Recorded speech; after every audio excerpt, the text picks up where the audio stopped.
I put out a video, a tagged video, as you will know if you watched, about commuting. And I found it a little bit awkward at first to try to come up with a plan, because I really don't do very much commuting. I just travel around what I could consider my neighborhood. So that, and another instance where I have had comments from, more especially from some of my good European friends, where they have said on various occasions that they have a hard time kind of grasping the times and the distances that I travel. I've often made comments during my videos about, I traveled so far to get to this particular spot, or it took so long to get here, or whatever. And some of these European countries are obviously quite small compared to Canada. So I thought that I would take this opportunity. 2 weeks ago, when I did my commuting video, I didn't really do much commuting. Almost immediately after I posted that, I had to make a trip to Toronto for a funeral. If during the last 2 weeks or so I haven't gotten back to everybody who's made comments and so on, I'm sorry. It's because I wasn't here, and I'll have to try and get caught up on it. But I have made a video of footage of my travels to go down there. I've also made some notes, and I've written it down because I've only just made these notes a few minutes, well, an hour ago at home, to give some size comparisons to what it's like in Canada compared to other locations that people would recognize. So, as far as US, the province of Ontario that I live in is one of 13 provinces and territories that make up Canada. So there's 13 different provinces and or territories. And Ontario is the size of Texas and Montana combined. As far as Europe goes, Ontario is larger. I don't know the exact figures, but Ontario is larger than France and Spain combined. As far as the UK goes, there are 242,495 square kilometers in the UK, which is, well, as I'm sure you all know, it's including Wales and all of it, Ireland, the whole bit. So 242,495 square kilometers. Ontario, my province, has 1.1 million square kilometers. So just to give you some kind of an idea of how that all fits together, traveling around here just means distance. It's just the way it is. There's not an awful lot in between different places, but they're a long ways apart. And if I was to go from Toronto, which is where I just came from, to here, I traveled round trip of almost 3,000 kilometers, including a bit of driving around down there. So, it's a lot of driving when you live in here. So let's carry on, and I'll show you a little bit about some of the travels that I've had in the last week. I hope you enjoy it.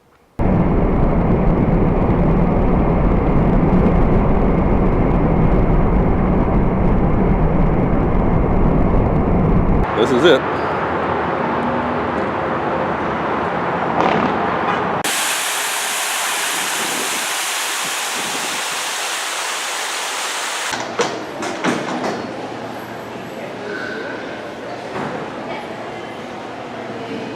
This is 3 roughly 12-foot stories high, so it's a big building.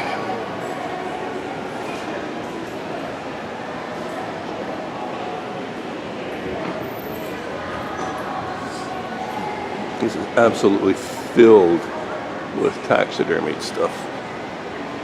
And inside the door, way up there.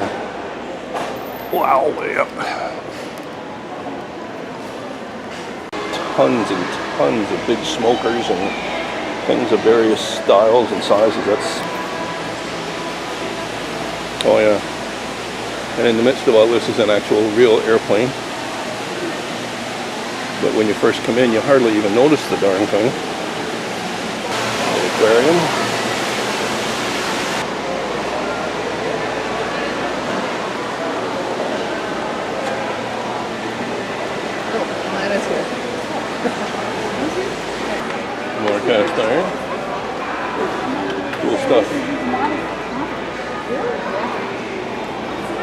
I'm up on a step where you can come up and look inside the boat, so I'm about 3 or 4 steps up, maybe my feet are 3 feet off the ground.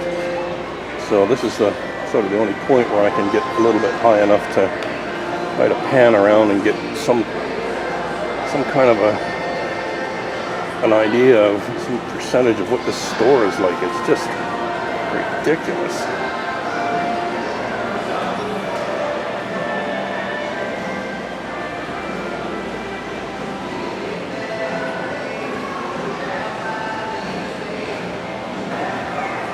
You just can't even, I mean, I'm not zoomed at all. I'm on the widest angle I can get, and I just can't even get from floor to ceiling.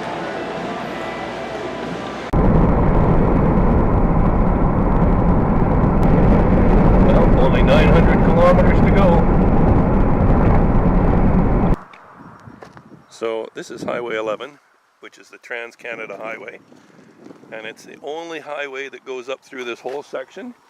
And as you can see, there's nobody there, and we'll just do a quick hold on to your hats, and we'll look up this way. Oh, there comes somebody. That's the first car we've passed in several minutes. Not exactly a busy spot.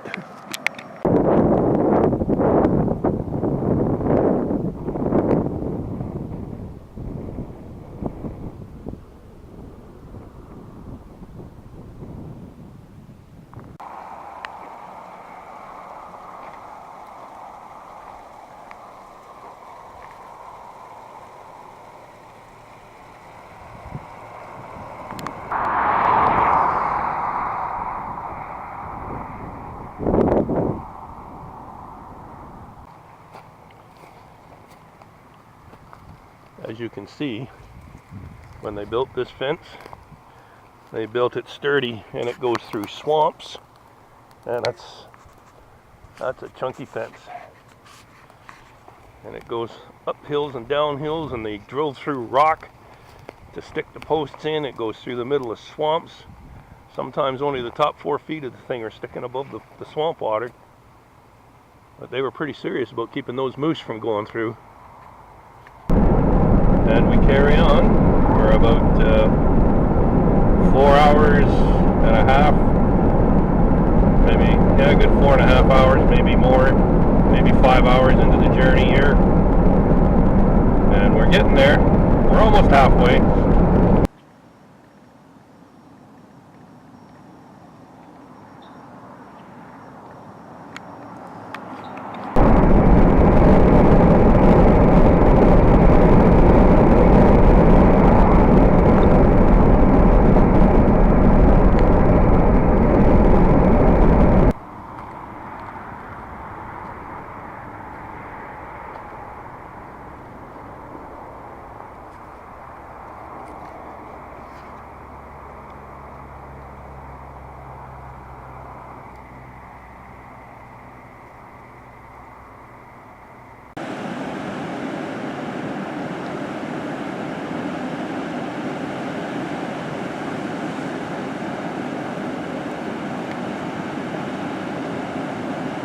Closer, only 400 to go.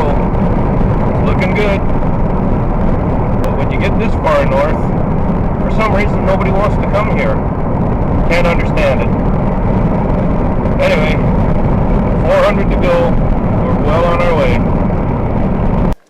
In Ontario here at the watershed, that's facing north, and if we switch down the highway, that's south, the direction we're currently coming from. And this is the point where the water from here to the south flows down to the Lake Ontario area and out the St. Lawrence River. And if I take 5 steps the other way, it goes the opposite direction, and this is where we go to James Bay and Hudson Bay and so on. So this is, let me see if I can back up and get the whole thing in here. So this is that point of land where it divides. Get it all up in there, yeah, sort of. I can't pan back out anymore. I'll back up a bit. There we go. I think we got it now. So, as I was saying, we got traffic. All the water, drainages, rivers from this point flow northward, up into Hudson Bay and James Bay. So I still have quite a ways north to go to get home. So I am definitely in the northern part, up by James Bay, Hudson Bay area. And I'm still probably 300 kilometers from home. So I'm still a long way north of this. Okay, that's where I was just standing a moment ago. And we're looking north towards home. Another 300 kilometers up that way, or maybe a bit more. We're getting there.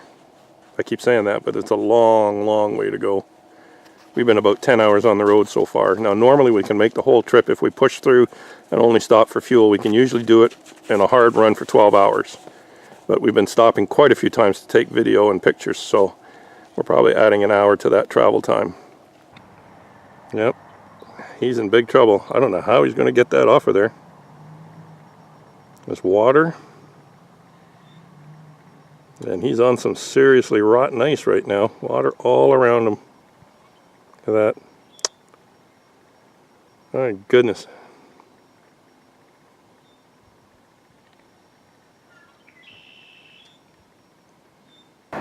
Polar bear habitat starts here. And there's a place here where they have, well, they've turned it into a tourist attraction, of course, but they rehabilitate polar bears that have been orphaned or injured or something in the wild, and perhaps some of them haven't been able to be returned to the wild for whatever reason.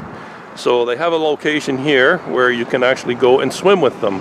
And they have a huge pool with some kind of, I'm going to call it glass, but it could very well be Lexan or whatever. But anyways, it divides the pool in half, and you can literally go up to the edge of this glass and swim nose to nose with the polar bears on the other side, which I'm sure would be pretty cool. I've never actually tried it, but that would be kind of fun. There's also the Polar Bear Express, which is about 2 blocks to the side of me here. You can't see it. And that is where you get the train to go to Moosonee. And Moosonee is up on James Bay. It's the only way to get to Moosonee other than by air. So the last umpteen miles up to Moosonee is by rail only. So that's directly north of where I am right now. So I have to get some gas here, and then I'm going to carry on up the highway because I still have another 200 kilometers to go. So fuel up in a couple more hours, and hopefully I will be done with this trip. Okay, so this is the last 100 and so miles, which would be about 160 kilometers. And as you can see, even though this is the Trans-Canada Highway and it's the only paved road across the entire top part of Ontario here, nobody really cares. There's absolutely nobody behind us in the rearview mirror for probably more than a kilometer. It's fairly straight and level now, past the hilly parts. And as you can see, we're not really coming up on anybody in a hurry. Kind of got the road to yourself up here. So, the last 100 miles.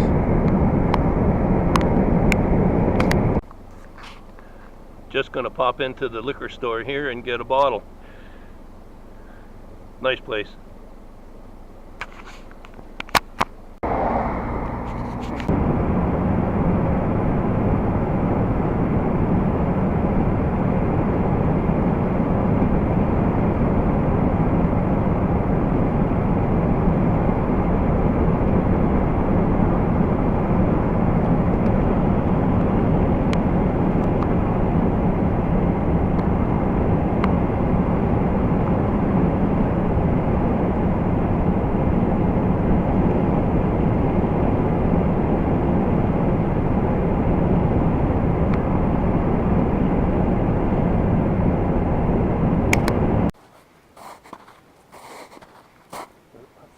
Definitely over my knees. Kind of parts here.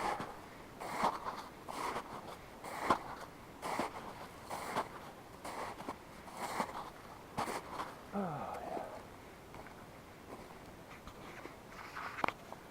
I'll tell you, I certainly needed this walk. We just got back from that long trip, and man, I'll tell you, I'm not even a small town person. I am absolutely not a city person. I couldn't survive that. That's crazy. Unbelievable, I mean, to each their own, of course, but my goodness.